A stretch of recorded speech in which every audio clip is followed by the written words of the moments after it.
Saudações, nobres ouvintes do podcast Sem Esperança. Eu vou fazer uma pequena resenha que, na verdade, é uma conclusão eureka que eu tive. Um dos autores que eu mais gosto e que eu sou, digamos assim, apaixonado, adoro os livros, é o Kafka, né? Franz Kafka. E assim, ele particularmente, isso eu digo na parte literária, eu gosto também de Cora Coralina, o Aqualusa também é muito bom, Sartre, Jean-Paul Sartre, Kant, Schopenhauer, entre outros autores que escreveram livros. Mas o Kafka em particular, ele me impressiona. Diga-se de passagem, esse ano vai fazer um século de sua morte, né? Mas isso é o de menos.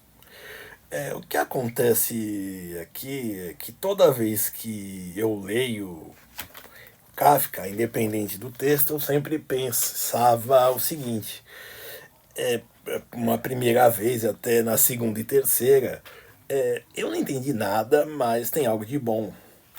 E nesse caso do processo tem uma passagem que eu li, que eu adoro, que é sobre a lei. E no caso, o processo é sobre um homem, um bancário que recebe uma intimação de um processo e ele tenta de todas as maneiras se ver livre dele, tanto legais quanto paralelas, digamos assim, certo? E é algo que diz muito sobre nós.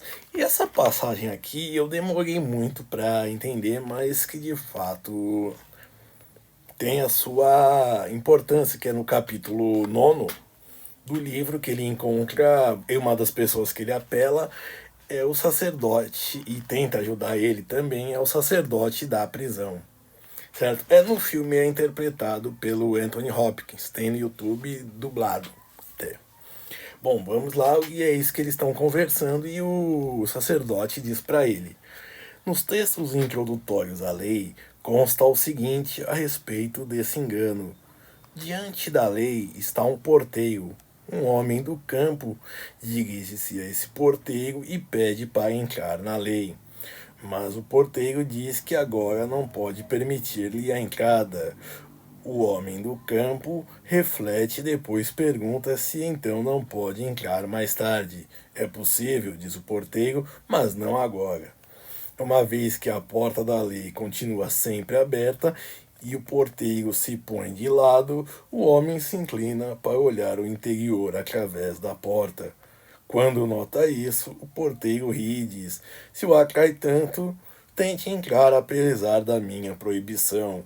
Mas veja bem, eu sou poderoso e sou apenas o último dos porteiros.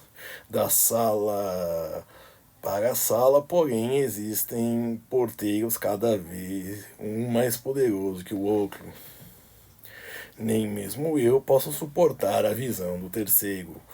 O homem do campo não esperava tais dificuldades. A lei deve ser acessível a todos e a qualquer hora, pensa ele. Agora, no entanto, ao examinar mais de perto o porteiro, com seu casaco de pele, o nariz pontudo e a longa barba tarta, rala e preta, Tártago é um russo que tem cabelo preto e barba, no caso. Ele decide que é melhor aguardar até receber a permissão de entrada. O porteiro lhe dá um banquinho e deixa-o sentar-se ao lado da porta. Ali fica sentado dias e anos. Ele faz muitas tentativas para ser admitido e cansa o porteiro com seus pedidos. Muitas vezes o porteiro submete o homem a pequenos interrogatórios.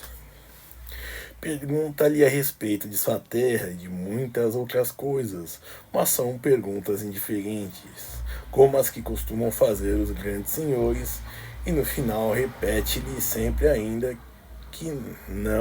não pode deixá-la entrar.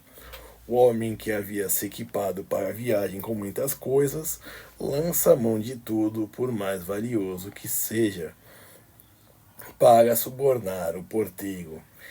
Este aceita tudo, mas sempre dizendo: eu só aceito para você não achar que deixou de fazer alguma coisa. Durante todos esses anos, o homem observa o porteiro quase sem interrupção. Esquece os outros porteiros e este primeiro parece-lhe o único obstáculo para a entrada na lei. Nos primeiros anos, amaldiçoa em voz alta o acaso infeliz. Mais tarde, quando envelhece, apenas resmunga consigo mesmo. Torna-se infantil, e uma vez que, por estudar o porteiro anos a fio, ficou conhecendo até as pulgas da gola de sua pele.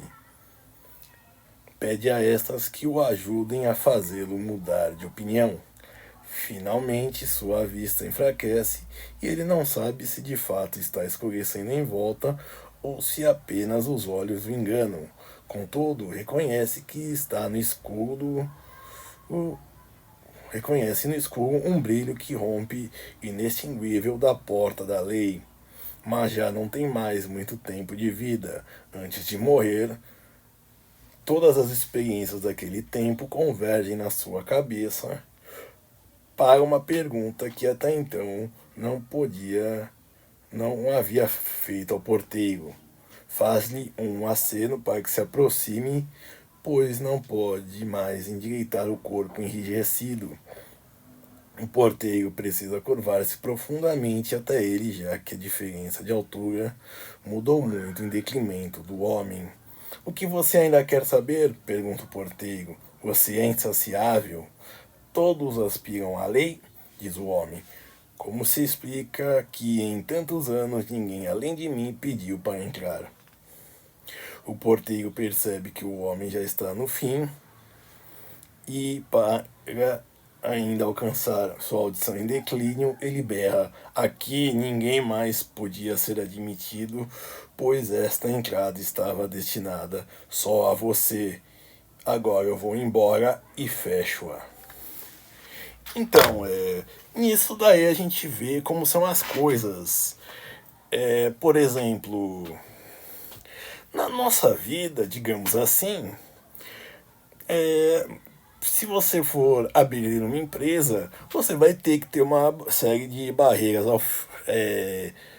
burocráticas, por exemplo, que são uma forma da lei. E se você não cumprir, ou o que você fizer você descumprir, significa que a lei que estava lá sempre veio para você e você que foi jogado na lei, por exemplo. Outro exemplo que se pode dar também por exemplo, quando a gente descobre que fez algo que não é crime, que a gente não sabia que era crime, por exemplo. Isso acontece muito com turistas, mas, por exemplo, imagine que numa cidade mudou a lei, o mapeamento e uma rua se tornou contraditória e aí você entrou na lei. E você ter a permissão, a carteira de motorista também é uma forma de se entrar na lei e de ter a permissão da lei e da lei estar contra você. Outro caso também, dando um exemplo, é quando na hora do flerte, digamos assim, a pessoa diz: se a pessoa que vier for bonita, é flerte. Se for feia, é assédio. Então, e aí você pode ter surpresas desagradáveis. E tudo isso com o bastião da lei. E como você vê, não adianta tentar contornar, tem sempre uma barreira maior que a outra. Então, assim, e isso até vale para, por exemplo, pessoas que não são autoritárias, né? Quando o Bakunin, por exemplo, outro grande pensador do século XIX, no caso anarquista, que contrariou Marx e que Marx queria ver Satã, mas não queria ver ele, disse que dá o poder ao mais fanático dos anarquistas, em 3 anos ele será pior que quiser, porque vai simplesmente se impor uma ordem em cima de ordens. E aí fica-se uma missórdia de leis e regulamentos e tudo mais. E no final, basicamente seria o que sustenta uma sociedade como a nossa. Obrigado.